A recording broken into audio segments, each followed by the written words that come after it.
दोस्तों, भारत में एक से बढ़कर एक शासक हुए हैं, परंतु एकमात्र शासक एक ऐसा था जिसने मुगलों की अधीनता कभी भी स्वीकार नहीं की। जी हाँ दोस्तों, हम बात कर रहे हैं भारत के महान राजा महाराणा प्रताप जी के बारे में। दोस्तों, आइए जानते हैं वो कैसे शासक थे और उन्होंने कैसे मुगलों को अपने अधीनता स्वीकार करने नहीं दिया।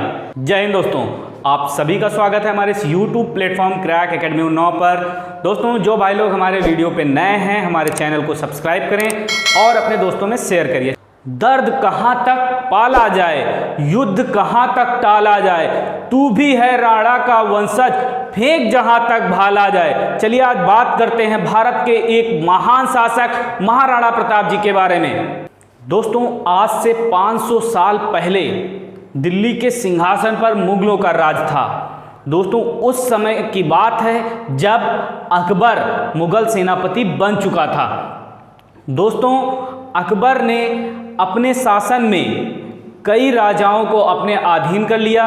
उस समय उसने राजस्थान में ज़्यादातर राजाओं को अपने अधीन कर लिया था। उसी समय मेवाड़ में एकमात्र ऐसा शासक था जिसने मुगलों की अधीनता स्वीकार नहीं की, वह थे महाराणा प्रताप। अकबर ने कई बार उनको संधि प्रस्ताव भेजा अपने राजदूतों के माध्यम से, परंतु महाराणा प्रताप जी ने उनके संधि प्रस्ताव को ठुकरा दिया।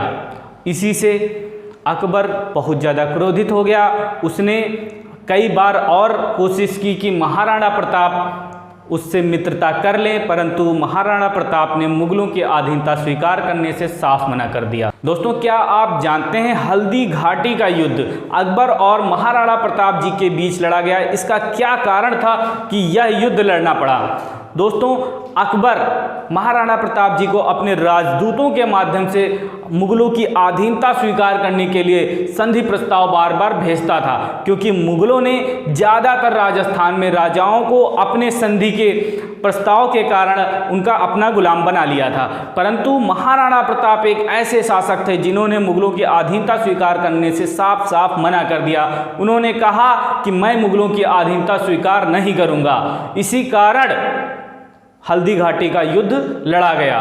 दोस्तों, 18 जून 1576 ईस्वी को हल्दी घाटी का युद्ध लड़ा गया। दोस्तों, हल्दी घाटी का युद्ध लड़ा जा रहा था जिसमें मुगलों की तरफ से मान सिंह उनका लीडर था, और यहाँ पर महाराणा प्रताप जी अपनी सेना को लेकर आगे बढ़ चुके थे। दोस्तों, मान सिंह महाराणा प्रताप की ताकत को जानता था, इसीलिए वह युद्ध की पहल नहीं कर रहा था। वह चाहता था कि पहले महाराणा प्रताप युद्ध की तरफ बढ़ें और वह अपने हाथियों और घोड़ों के बीच में उनके सेना को मसल दे। क्योंकि मुगलों की सेना बहुत ज़्यादा थी और वहीं पर महाराणा प्रताप की सेना काफ़ी कम थी। दोस्तों, मान सिंह आगे बढ़ नहीं रहा था, तभी महाराणा प्रताप जी ने अपने घोड़े चेतक के साथ मान सिंह पर हमला बोल दिया। वहीं पर मान सिंह भी अपनी सेना के साथ आगे बढ़ा और युद्ध चालू हो गया। दोस्तों, युद्ध इतना खतरनाक था कि युद्ध मात्र 4 घंटे में ही खत्म हो गया। इस युद्ध में बहुत सारे सैनिक वीरगति को प्राप्त हुए। दोस्तों, युद्ध में एक समय ऐसा आया था कि महाराणा प्रताप जी ने मान सिंह पर भाले से प्रहार किया, परंतु मान सिंह अपने हाथी पर बैठा हुआ था और वह झुक गया, तो इसी कारण उनका भाला उनके कवच पर पड़ा।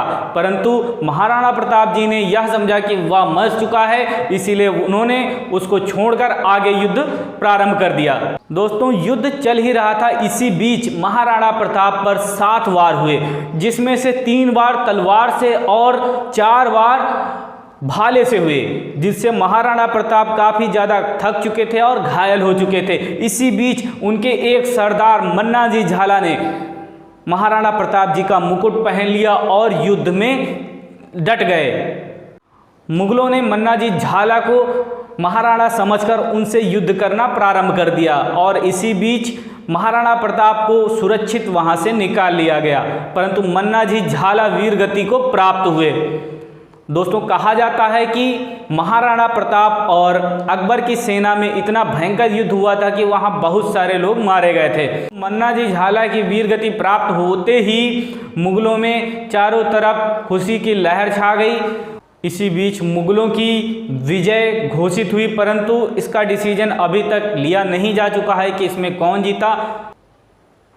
महाराणा प्रताप जी उस युद्ध से बचकर निकल गए, परंतु उसके बाद भी उन्होंने अकबर की अधीनता को कभी भी स्वीकार नहीं किया। दोस्तों, महाराणा प्रताप अपने धनुष को खींच रहे थे, उसी की डोर उनके पेट में जा लगी, जिसके कारण उनकी मृत्यु हो गई। दोस्तों, महाराणा प्रताप एक ऐसे शासक थे जिन्होंने मरते दम तक अकबर की अधीनता स्वीकार नहीं की। भरा नहीं जो भावों से, जिसमें बहती रसधार नहीं, हृदय नहीं वह पत्थर है, जिसमें स्वदेश का प्यार नहीं। दोस्तों, आज हमने महाराणा प्रताप जी के बारे में आपको जानकारी दी। यह वीडियो आपको कैसा लगा कमेंट सेक्शन में जरूर बताइएगा। जो लोग हमारे चैनल पे नए हैं, हमारे चैनल को सब्सक्राइब करें, लाइक करें और ज़्यादा से ज़्यादा दोस्तों में शेयर करें। जय हिंद, जय भारत।